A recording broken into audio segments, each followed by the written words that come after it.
नमस्कार, मैं पवन कुमार अपने इस YouTube चैनल जीएस बाय पवन सर में आपका स्वागत करता हूं।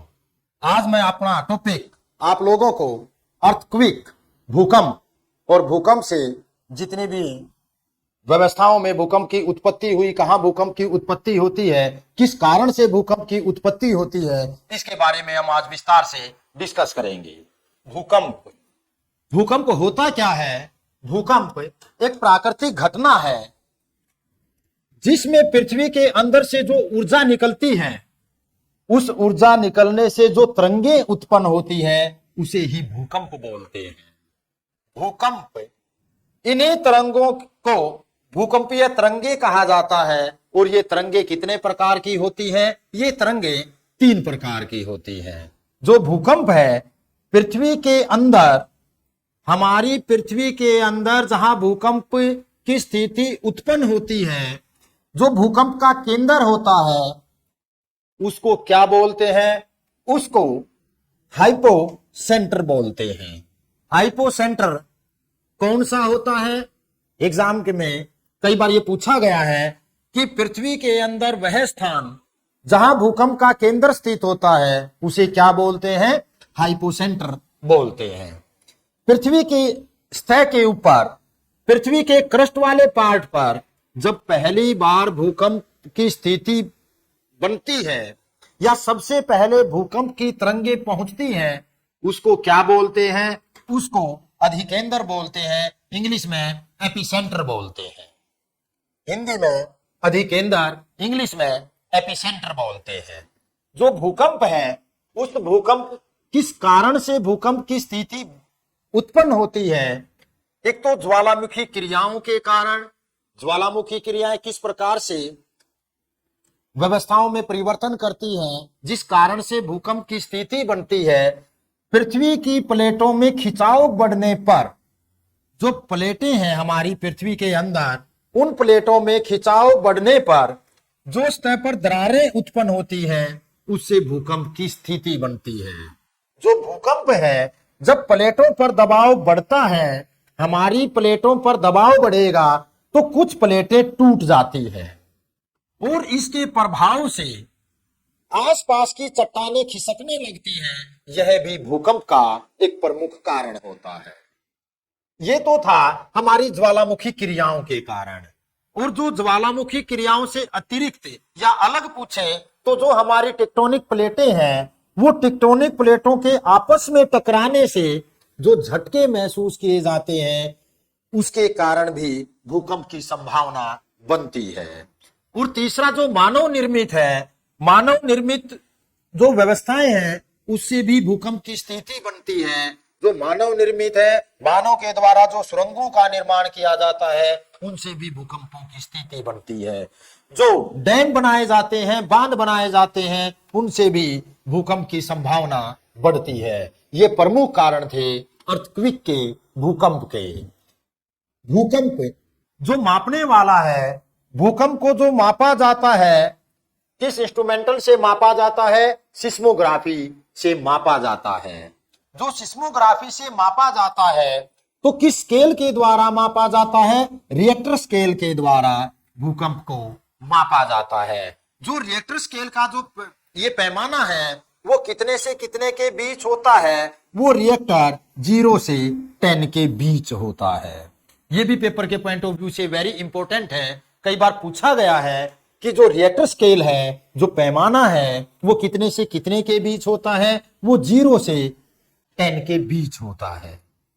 और जो ये रिएक्टर स्केल है, इस रिएक्टर स्केल में जो ये पैमाना है, 2.5 या इससे कम की जो तीव्रता का कंपन है, वो आमतौर पर महसूस नहीं किया जाता।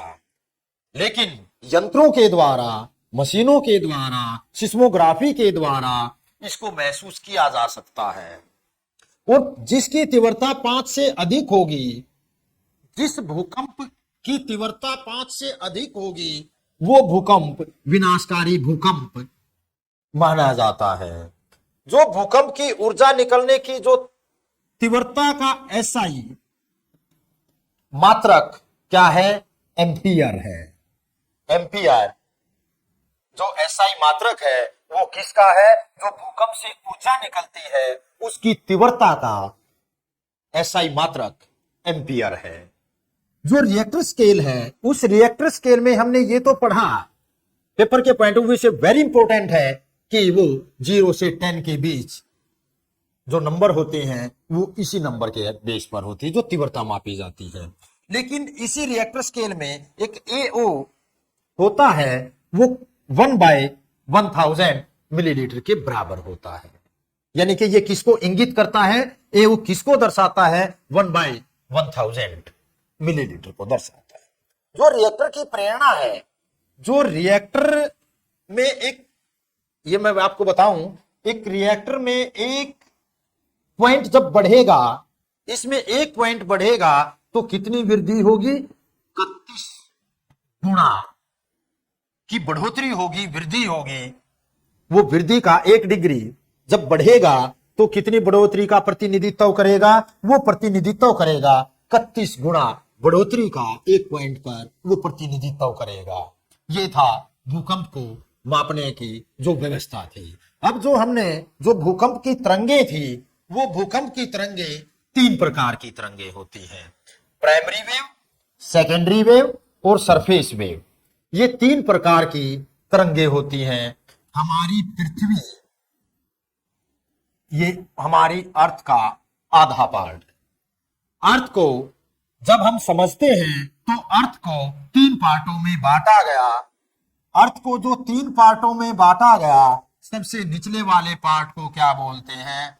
कोर बोलते हैं, कोर बोलते हैं। और जो बीच वाला पार्ट होता है उसे क्या बोलते हैं? उसे मेंटल बोलते हैं। और ऊपर वाला जो ये धरातलीय है, जो सरफेस है, इसको क्या बोलते हैं? क्रस्ट बोलते हैं, क्रस्ट वाला पार्ट बोलते हैं, इसको क्रस्ट वाला पार्ट बोलते हैं। अब जब भूकंप की स्थिति यहां पर उत्पन्न होगी, यहां से उत्पन्न होगी, तो जो यहां से तरंगे उठेंगी वो प्राइमरी वेव कहलाएंगी।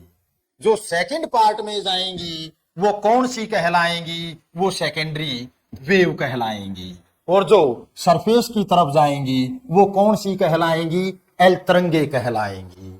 जो प्राइमरी वेव है, ये प्राइमरी वेव, इसको पी वेव भी, पी तरंगे भी बोलते हैं, प्रारंभिक तरंगे भी बोलते हैं। ये तीनों अवस्थाओं में चलती हैं, ठोस, द्रव और गैस। पेपर में कई बार पूछा गया है कि कौन सी पृथ्वी की अर्थक्वेक की जो वेव है वो तीनों अवस्थाओं में चलती है? प्राइमरी वेव चलती है। ये जो प्राइमरी वेव है, इनको दूसरा किस नाम से जाना जाता है? इनको लॉन्गिट्यूडनल वेव के नाम से जाना जाता है। इनकी जो स्पीड होती है, जो प्राइमरी वेव है, इनकी स्पीड सबसे हाईएस्ट होती है। कितनी होती है? 8 किलोमीटर पर सेकंड होती है। इन्हें किस प्रकार की तरंगे भी कहा जाता है? इन्हें अनुदैर्घ्य तरंगे भी कहा जाता है, लॉन्गिट्यूडनल वेव भी कहा जाता है। फिर हमारी सेकंड है, जो मेंटल वाले पार्ट में होती है, वो सेकेंडरी वेव होती है। ये केवल किस पार्ट में चलती है? ये केवल ठोस अवस्था में ही चलती है। इनकी स्पीड कितनी होती है? इनकी स्पीड 4 किलोमीटर पर सेकंड होती है। इन्हें कौन सी तरंगे कहा गया? इन्हें अनुप्रस्थ तरंगे कहा गया। किस प्रकार की तरंगे बोलते हैं इनको? अनुप्रस्थ तरंगे बोलते हैं। अगली हमारी जो तरंगे हैं वो सरफेस वेव है। सरफेस वेव को दूसरा किस नाम से जाना जाता है? रे लाइट वेव के नाम से जाना जाता है। और इन्हें किस नाम से जाना जाता है? एल तरंगे भी कहा जाता है और आर तरंगे भी कहा जाता है। इनको एल तरंगे भी बोलते हैं, इनको आर तरंगे भी बोलते हैं, और इनको अदर जो नाम है, इनको हिंदी में धरातलीय तरंगे भी कहा जाता है। ये भी तरंगे तीनों अवस्थाओं में चलती। तीनों अवस्थाएं कौन सी? ठोस, द्रव और गैस। ये तीनों अवस्थाओं में चलती हैं। इनकी स्पीड कितनी होती है? एल तरंगों की 1.5 से 3 किलोमीटर पर सेकंड होती है इनकी स्पीड। अब ये इन तीनों में कौन सी वेव, कौन सी तरंगे विनाशकारी होती हैं एल तरंगे, क्योंकि ये क्रस्ट वाले पार्ट में चलती हैं, इसलिए ये मानव जीवन में सबसे ज्यादा क्षति पहुंचाती है, सबसे विनाशकारी होती है मानव के लिए, या मानव को सबसे ज्यादा हानि पहुंचाती है, सबसे ज्यादा नुकसान पहुंचाती है, यही एल तरंगे पहुंचाती हैं। जो हमारी ये तीनों प्रकार की तरंगे हैं, ये तीनों प्रकार की तरंगे सबसे लास्ट में एच डी लव ने इन एल तरंगों की खोज की थी, जिन्हें हम धरातलीय तरंगे बोलते हैं। इनकी खोज किसके द्वारा की गई थी? एच डी लव के द्वारा इनकी खोज की गई थी। ये था हमारा कंप्लीट टॉपिक, अर्थक्वेक, भूकंप।